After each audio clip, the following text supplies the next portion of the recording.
Hello everyone, this is Priya. Today we will start class 9th History Chapter 1 The French Revolution.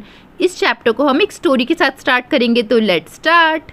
एक बार मेरी class में टुक्को और boomer दोनों ही Doraemon की costume पहने हुए थे। तो मैंने कहा कि तुम लोगों को क्या हो गया है, तुम दोनों ने की डोरेमोन की कॉस्ट्यूम क्यों पहनी हुई है। तो बूमर और टुक्को बोलते हैं कि मैम, जैसे फ्रेंच रेवोल्यूशन में हुआ था ना, अगर वैसे ही इंडिया में हो गया तो हम कहाँ जाएंगे। इससे अच्छा हम डोरेमोन बन के उड़ तो सकते हैं, किसी और कंट्री में तो जा सकते हैं। इतने में ही चिंटू बोलता है कि मैम, ये फ्रेंच रेवोल्यूशन क्या चिल्ला रहे हैं, मुझे तो कुछ भी समझ नहीं आ रहा है। फिर मैंने बोला कि तुम सब ध्यान से सुनो, आज मैं सुनाऊंगी तुम्हें फ्रेंच रेवोल्यूशन की स्टोरी। 1789 में 14 जुलाई की मॉर्निंग में पेरिस में तहलका मच गया था। किंग ने बोला था अपनी आर्मी से कि जाओ तुम सिटी में जाओ, लेकिन सिटी में ऐसे रूमर्स उड़ गए थे, सिटीजन्स को लगा कि वो आर्मी सिटीजन्स को मारने के लिए आ रही है। तो 7,000 मैन और विमेन टाउन हॉल के पास इकट्ठे हो गए और उन्होंने डिसाइड किया कि हम एक मिलिशिया की तरह एक्ट करेंगे, मतलब मिलिट्री की तरह एक्ट करेंगे। सेवरल हंड्रेड पीपल्स मार्च करते हुए सिटी के ईस्टर्न पार्ट में जाने लगे, जहां पे प्रिजन था, जिस प्रिजन का नाम था बेस्टल। अब इस प्रिजन में ना जितने भी प्रिजनर थे उनको रिलीज कर दिया लोगों ने, और जो कमांडर था ना बेस्टल का, उसे मार दिया सब लोगों ने मिलके।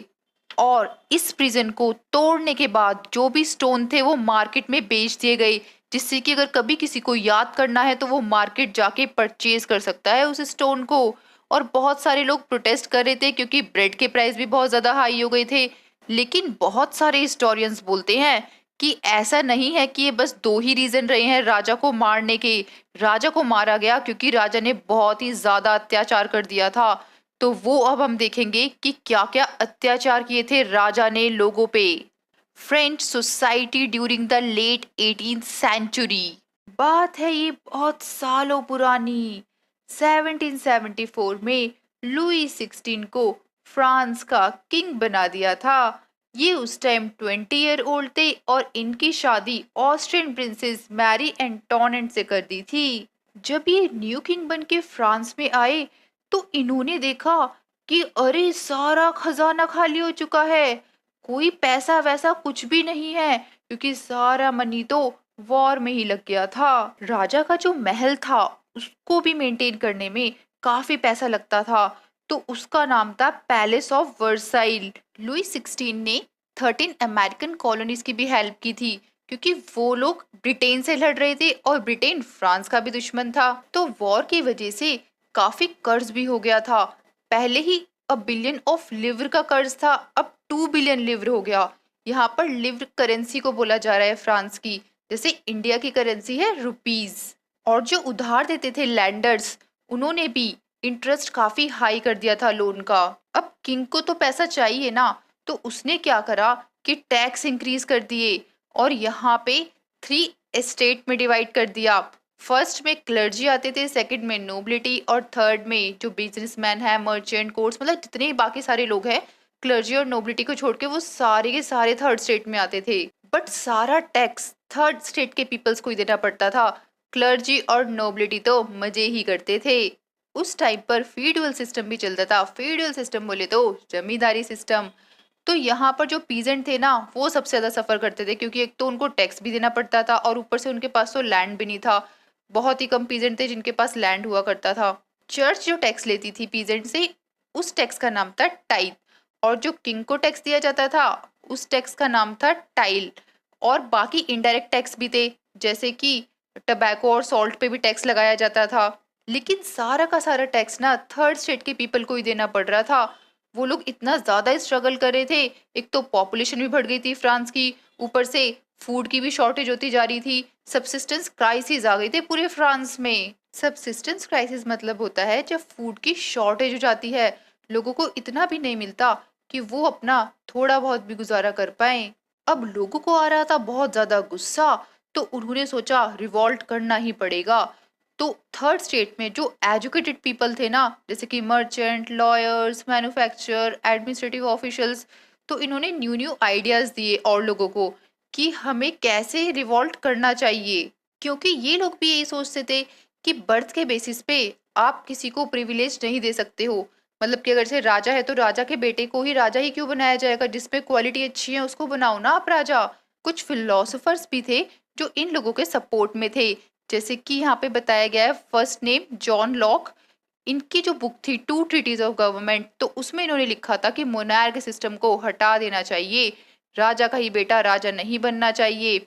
और सेकंड फिलोसोफर रूशो ने बोला अपनी सोशल कॉन्ट्रैक्ट बुक में कि जो भी पर्सन किंग बनता है ना उसको पीपल चूज करेंगे। और मोंटेस्क्यू ने अपनी book the spirit of laws में बोला कि जो गवर्नमेंट की पावर है ना वो 3 पार्ट में डिवाइड होनी चाहिए, लेजिस्लेटिव, एग्जीक्यूटिव, जुडिशरी। यूएसए ने तो ये सारे आइडियाज अप्लाई भी कर दिए थे, क्योंकि यूएसए तो ब्रिटेन से इंडिपेंडेंट हो गई थी, वहां की गवर्नमेंट अब चाहती थी कि कुछ अच्छा हो यूएसए में। फ्रांस में जब फिलोसोफर के ये आइडियाज स्प्रेड हुए सैलून, कॉफी हाउसेस, बुक्स और न्यूज़पेपर में, तो लोगों में तहलका मच गया। जिन लोगों को लिखना और पढ़ना नहीं आता था वो उन लोगों के पास जाते थे जो लिख पढ़ सकते थे, तो वो लोग तेज तेज पढ़ के सुनाते थे कि क्या आया है न्यूज़पेपर में, राजा हमारे लिए क्या कर रहा है। तो लोगों को पता चला कि लुई 16 तो हमारे ऊपर और टैक्स लगाने की कोशिश कर रहा है। तो लोगों को बहुत गुस्सा आया और सभी लोग चल दिए प्रोटेस्ट करने। फ्रांस में उस टाइम पे राजा के हाथ में इतनी पावर नहीं थी कि वो अकेले ही टैक्स को इंक्रीज कर सके। उसको एक मीटिंग बुलानी पड़ती थी एस्टेट जनरल की। ये मीटिंग वर्साइल के एक हॉल में हुआ करती थी। यहाँ पर तीनों स्टेट के पीपल आते थे। फर्स्ट स्टेट से 300 मेंबर, सेकंड स्टेट से 300 मेंबर और थर्ड स्टेट से 600 मेंबर को बुलाया जाता था। फर्स्ट और सेकंड स्टेट के पीपल्स को तो बिठाया जाता था अच्छे से एक दूसरे की तरफ फेस करके, लेकिन जो थर्ड स्टेट के पीपल थे ना उनको बोला जाता था जाओ तुम जाके बैक में खड़े हो जाओ सबके सब। और शॉक्ड करने वाली बात तो ये थी कि जो थर्ड स्टेट के पीजेंट्स, आर्टिशियन और विमेन थे ना उनको तो असेंबली में एंट्री ही नहीं दी जाती थी। वो अपनी प्रॉब्लम थर्ड स्टेट के रिप्रेजेंटेटिव के थ्रू 40,000 लेटर में लिख के देते थे। थर्ड स्टेट के पीपल्स स्टेट जनरल की वोटिंग सिस्टम से भी बहुत ज़्यादा परेशान थे, क्योंकि फर्स्ट स्टेट का एक वोट माना जाता था और पूरे सेकंड स्टेट का एक वोट माना जाता था और पूरे थर्ड स्टेट का एक वोट माना जाता था। तो थर्ड स्टेट वालों ने बोला कि ऐसे तो फर्स्ट और सेकंड स्टेट वाले जीत जाएंगे, क्योंकि अगर ये दोनों मिल गए तो इनके हो जाएंगे 2 वोट्स और हमारा ओनली 1 ही वोट रहेगा। तो ये तो गलत बात है ना, आप पूरे स्टेट का मत एक काउंट करो, आप हर एक मेंबर से वोट लो, हर एक मेंबर को राइट होना चाहिए वोट देने का। ये सारी बातें सुनकर किंग ने बोला मैं तुम्हारी इस बातों को नहीं मानूंगा। कुछ ज्यादा ही टशन नहीं था इस किंग में। फिर जो थर्ड स्टेट के लोग थे ना उनको आया गुस्सा, वो प्रोटेस्ट करते हुए असेंबली से बाहर की ओर चल दिए। थर्ड स्टेट के पीपल का भी अपना ही स्वैग था। उन्होंने 20 जून को वर्साइल में एक ग्राउंड था इंडोर टेनिस कोर्ट का, वहां पर एक असेंबली बना डाली अपनी, जिसका नाम रखा नेशनल असेंबली। सोच लिया था इन्होंने कि अब हमें कॉन्स्टिट्यूशन बनाना है जिसमें मोनार्क की पावर को लिमिट में रखना पड़ेगा। इन लोगों का सपोर्ट फर्स्ट और सेकंड स्टेट के कुछ पीपल्स ने भी किया था, जैसे कि मिराब्यू, वो एक नोबल फैमिली से बिलोंग करते थे, और सीएस जो कि एक प्रीस्ट थे। जब नेशनल असेंबली के लोग बिजी थे कॉन्स्टिट्यूशन को बनवाने के लिए, तब बाकी के जो फ्रांस के पीपल थे उन पर मुसीबतों का पहाड़ टूट पड़ा था, क्योंकि सीवियर विंटर थी, इतनी ज्यादा ठंड थी कि क्रॉप तो सारी खराब ही हो गई थी ठंड की वजह से। तो अब ब्रेड कहाँ से आए, फूड कहाँ से आए, लोगों को खाने के लिए कहाँ से मिले, शॉर्टेज हो गई थी फूड की। और जो थोड़ा बहुत फूड भी था मार्केट में उसकी होर्डिंग हो रही थी, मतलब जमाखोरी हो रही थी। तो इस वजह से बहुत ही ज़्यादा शॉर्टेज हो चुकी थी और विमेंस को इतनी लंबी लंबी लाइन लगानी पड़ती थी शॉप के आगे ब्रेड लेने के लिए। तो उन्हें गुस्सा भी आता था कि यार इतनी लंबी लाइन। उसी टाइम किंग ने भी ऑर्डर कर दिया था अपने ट्रूप्स को, अपनी आर्मी को, कि जाओ तुम पेरिस में जाओ। तो लोगों को लगा कि ये जो आर्मी आ रही है ना ये हमको मारने के लिए आ रही है। तो 14 जुलाई को सभी लोग चल दिए बेस्टल जेल को तोड़ने के लिए। कुछ ऐसा ही कंट्री साइड में भी रूमर्स उड़ गए थे। कंट्री साइड बोले तो विलेज वाला एरिया, वहां पे भी लोगों ने सोचा कि यहाँ पर भी जो मैनर है ना, मैनर जो जागीरदार लोग होते थे, वो लोग हमारी क्रॉप को डिस्ट्रॉय करने के लिए आ रहे हैं। तो सारे पीजेंट्स इकट्ठे हो गए और बोलने लगे, चलो साथियों, अब ऐसे काम नहीं चलेगा, अब तो हमें अटैक करना ही पड़ेगा, इन लोगों को बताना ही पड़ेगा कि हम पीजेंट्स भी कमजोर नहीं। तो पीजेंट के पास जो भी कुछ था, जैसे भी टूल्स थे, जैसे कि पिच फॉक, हॉर्स या कोई भी कांटेदार टूल था, उससे शटैव पर अटैक कर दिया। शटैव एक महल की तरह होता था मैनर लोगों का, जमींदार लोगों का। तो वहां पे जितने भी होर्डेड ग्रेन था, जमाखोरी वाला ग्रेन था, या फिर कोई भी डॉक्यूमेंट जिसपे पीजेंट्स के ड्यूज लिखे हुए थे, वो पीजेंट्स ने जला दिए। और नोबल्स ने सोचा अब ये देखकर कि अरे, ये लोग तो हम पर ही अटैक करने लग गए, अब तो हमें भागना ही पड़ेगा। तो ये नेबरिंग कंट्री में ही भाग गए, क्योंकि इन्होंने सोचा कि अगर हम आसपास के कंट्री में चले जाएंगे तो पीजेंट्स हमें मार नहीं पाएंगे, हम लोग बच तो जाएंगे कम से कम। ये सब देख के लुई 16 ने फाइनली डिसीजन लिया कि नेशनल असेंबली को यार कॉन्स्टिट्यूशन बनाने ही दो, खामखा क्या फायदा, कल को ये लोग मुझे भी मार दें। तो 4 अगस्त 1789 में फाइनली फ्यूडल सिस्टम एबॉलिश हो गया था, खत्म हो चुका था, और टैक्स भी खत्म हो गए थे। जो क्लर्जी थे ना, उनको जो भी प्रिविलेजेस मिले थे वो भी एबॉलिश कर दिए थे। जैसे कि जो टैक्स था, टाइथ, उसे भी एबॉलिश कर दिया था। अब चर्च के पास जितना भी लैंड था वो गवर्नमेंट के पास आ गया था, और जो भी पैसा था वो भी गवर्नमेंट के पास आ गया था। तो ये 2 बिलियन लिव्र था, इतना सारा पैसा सोचो, चर्च से लिया था गवर्नमेंट ने। फाइनली फ्रांस में 1791 में कॉन्स्टिट्यूशन आ गया था, और अब फ्रांस बन चुका था कॉन्स्टिट्यूशनल मोनार्की। कॉन्स्टिट्यूशन का मेन ऑब्जेक्टिव था कि मोनार्की पावर को 3 डिफरेंट इंस्टीट्यूशन में सेपरेट कर दिया जाए, लेजिस्लेचर, एग्जीक्यूटिव एंड जुडिशरी। अभी भी सभी लोगों को वोट देने का राइट नहीं था, जैसे कि विमेन, चिल्ड्रन और जो भी पर्सन 20 ईयर से बिलो होता था उसको, और इनको बोला जाता था passive citizen. Only active citizens को ही राइट होता था वोट देने का। एक्टिव सिटीजन्स की एज 25 ईयर से अबव होती थी, और वो मैन होते थे, और वो टैक्स इतना ज्यादा पे करते थे जितना कि लेबर्स कमाती है 3 डेज में। एक्टिव सिटीजन्स वोट देते थे 50,000 मैन को, और ये जो 50,000 मैन है ये वोट देते थे 745 मेंबर्स को, जो कि नेशनल असेंबली में बैठते थे। यहाँ पर ही लॉ बनाया जाता था, इसलिए से बोला जाता था लेजिस्लेचर। अब इस लॉ को लागू करवाते थे किंग और मिनिस्टर। तो ये वाला इंस्टीट्यूशन बोला जाता था एग्जीक्यूटिव।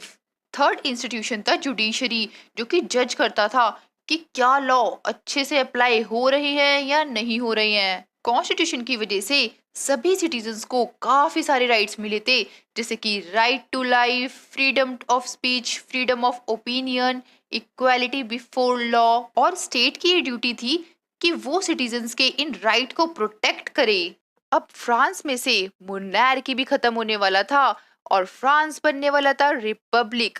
मोनार्की होता है किंग का रूल, और रिपब्लिक में सिटीजन्स अपनी कंट्री के हेड को वोट देकर चूज करते हैं। फ्रांस से किंग का रूल इसलिए खत्म हो गया क्योंकि किंग बहुत ओवर स्मार्ट समझ रहा था खुद को। उसने नेबरिंग कंट्री जैसे कि पर्शिया और ऑस्ट्रिया के किंग के साथ मीटिंग की और कहा कि देखो, आज को तो मेरे यहाँ के सिटीजन्स मेरे साथ ऐसा कर रहे हैं, कल को ऐसा ना हो कि तुम्हारे साथ भी तुम्हारे यहाँ के सिटीजन्स ऐसा ही करे।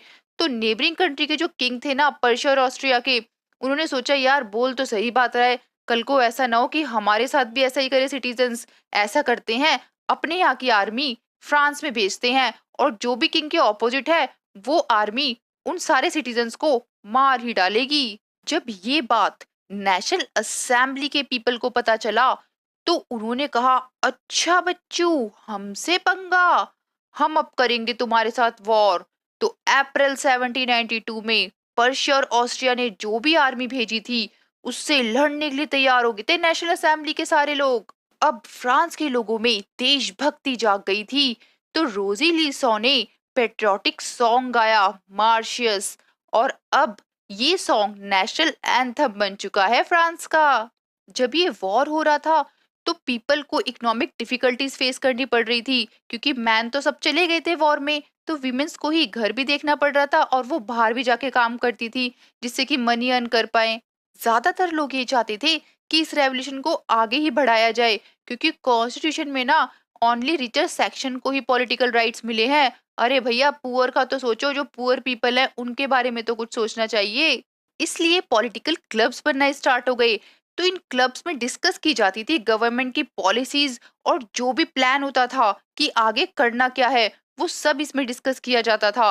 तो सबसे सक्सेसफुल जो क्लब था उसका नेम था जैकोबियन। विमेंस ने भी क्लब्स बनाए थे अपने। जैकोबियन क्लब के मेंबर स्मॉल शॉपकीपर्स, आर्टिशियन, शू maker, pastry कुक्स, watch maker, printers और सर्वेंट्स, डेली वेजेस वर्कर हुआ करते थे। इस ग्रुप के लीडर थे मैक्समिलियन रॉबस्फेयर। जैकोबियंस को जो भी सपोर्ट करता था, उन्होंने ये सोच लिया कि अब हमें लॉन्ग स्ट्रिप ट्राउजर पहनना है, क्योंकि हम अलग दिखना चाहते हैं नोबल से। और नोबल्स पहनते थे नी ब्रिचेस। जैकोबियन के ड्रेसेस को सन्स भी बोला जाता था। यहाँ पे आप देख सकते हैं कि जो मैन है वो रेड कैप पहना है। तो रेड कैप लिबर्टी को शो करती थी, और विमेंस के लिए ये कैप अलाउड नहीं थी पहनना। एक दिन जैकोबियंस को बहुत ही ज्यादा गुस्सा आ रहा था, क्योंकि 1792 में फूड की शॉर्ट सप्लाई हो गई थी और फूड के प्राइस भी बहुत ज्यादा हो गए थे। तो 10 अगस्त को मॉर्निंग में पैलेस ऑफ टुलरिस में जितने भी किंग के गार्ड थे सबको मार दिया, और किंग को भी बंदी बना लिया कुछ टाइम तक। इतना ही नहीं, जो रॉयल फैमिली के लोग थे उनको उठा के पटक दिया जेल में। इस इंसिडेंट के बाद पूरी कंट्री में ये अनाउंस हो गया कि जो भी मैन 21 ईयर के अबव है उसको राइट है वोट देने का, चाहे वो रिच हो चाहे पुअर हो। और नेशनल असेंबली का नेम चेंज करके कन्वेंशन कर दिया था। 21 सितंबर 1792 में मोनार्की रूल खत्म हो चुका था और फ्रांस बन गया था रिपब्लिक। लुई 16 को फांसी दे दी गई थी, क्योंकि उसने लोगों के साथ बहुत ही ज्यादा अत्याचार किया था। बाद में उसकी क्वीन को भी सेम पनिशमेंट मिली थी। ये सुनकर चिंटू बोलता है, मैम राजा तो मर गया था, तो अब किसके हाथ में थी फ्रांस की पावर? तब मैंने चिंटू को बताया कि फ्रांस की पावर रॉबस्फेयर के हाथ में थी, और इसका टाइम पीरियड था 1793 से लेकर 1794 तक। इस टाइम पीरियड को द रेन ऑफ टेरर बोला जाता था, क्योंकि रॉबस्फेयर बहुत ज्यादा ही स्ट्रिक्ट था। अगर कोई भी उसके ऑपोजिट जाता था तो वो उसे पनिशमेंट देता था, अरेस्ट करवा देता था, या फिर अगर कोई रिपब्लिक के अगेंस्ट कुछ बोलता था, चाहे वो नोबल्स हो या क्लर्जी हो, उन्हें भी पनिशमेंट देता था। पनिशमेंट भी नेक्स्ट लेवल की होती थी, लाइक गुलिटिन। गुलिटिन एक ऐसा डिवाइस होता है कि पर्सन का हेड रख के बीच में, आप यहाँ पे देख भी सकते हैं, और उसको खच सीधे काट दिया जाता था। इसे इन्वेंट किया था डॉक्टर गुलिटिन ने। रॉबस्फेयर की गवर्नमेंट ने काफी अच्छे काम भी किए थे, जैसे कि वेजेस बढ़ा दिए थे, मीट और ब्रेड का प्राइस कम कर दिया था, पीजेंट को फोर्स किया जाता था कि तुम जाके सिटी में ग्रेन को बेचो, ऐसे अपने पास जमा मत करो, एटलीस्ट लोगों को फूड तो मिले खाने को। और जो भी तुम फूड बेचोगे ना, जो भी ग्रेन बेचोगे, उसकी प्राइस गवर्नमेंट ही फिक्स करेगी, और सभी को एक ही जैसी वैरायटी मिलेगी ब्रेड की। ऐसा नहीं होगा कि किसी को अच्छा ब्रेड मिल रहा है, किसी को बेकार ब्रेड मिल रहा है। तो ब्रेड में भी इक्वालिटी होगी। और ये भी बोला गया कि अब किसी को मिश्योर मतलब सर या मैडम मैडम सर या मैडम नहीं बोला जाएगा, सबको सिटीजन ही बोला जाएगा। इक्वालिटी होगी अब तो। चर्चिस को भी कन्वर्ट करके ऑफिसेस बना दिए थे। फाइनली रॉबस्फेयर को भी गुलिटीन कर दिया गया, मार दिया गया जुलाई 1794 में। अब जैकोबियन गवर्नमेंट के बाद वेल्दियर मिडिल क्लास के हाथ में आ गई सारी पावर। इन्होंने तो एक नया कॉन्स्टिट्यूशन बना डाला, उसके अकॉर्डिंग जिस पर्सन के पास प्रॉपर्टी है उसे ही राइट है वोट देने का। इन्होंने 2 इलेक्टेड लेजिस्लेटिव काउंसिल्स बनाई, और ये अपॉइंट करते थे डायरेक्टरी को, और डायरेक्टरी में 5 मेंबर थे। बट प्रॉब्लम ये आ गई कि ये दोनों आपस में लड़ते ही रहते थे, लेजिस्लेटिव काउंसिल और डायरेक्टरी। तो इस वजह से पॉलिटिकल इंस्टेबिलिटी हो गई। इन लोगों की लड़ाई में नेपोलियन बोनापार्ट ने फायदा उठा लिया। ये एक मिलिट्री डिक्टेटर था, तो कहते हैं ना कि अगर किसी 2 पर्सन की लड़ाई हो रही है तो थर्ड पर्सन उसका फायदा उठा ही लेता है। तो सारी पावर अब आ चुकी थी नेपोलियन बोनापार्ट के हाथ में। पॉलिटिकल मूवमेंट अभी भी मोटिवेट हो रहे थे freedom, equality before the law और फर्डेनिटी को लेके। वीमेंस भी बहुत ही ज्यादा सफर कर रही थी, तो उन्होंने भी सोचा कि हमें भी कर देना चाहिए रेवोल्यूशन, क्योंकि थर्ड स्टेट की काफी सारे वीमेंस को एजुकेशन और जॉब ट्रेनिंग का राइट नहीं था। बस नोबल और जो वेल्दियर मेंबर की डॉटर होती थी उन्हें ही स्टडीज का राइट था। इसी वजह से विमेन्स ने भी अपने पॉलिटिकल क्लब बनाने स्टार्ट कर दिए और सबसे फेमस क्लब था the society of revolutionary and Republican women. इन्होंने कहा कि 1791 में जो कॉन्स्टिट्यूशन बना था उसमें विमेन को वोट देने का राइट तो था ही नहीं, तो हमें राइट चाहिए जिससे कि हम लोग भी वोट दे सकें। विमेन्स का रेवोल्यूशन देख के गवर्नमेंट ने कहा कि चलो ठीक है, अब सभी को एजुकेशन का राइट होगा और कोई भी फादर अपनी बेटी को फोर्स नहीं करेगा शादी के लिए।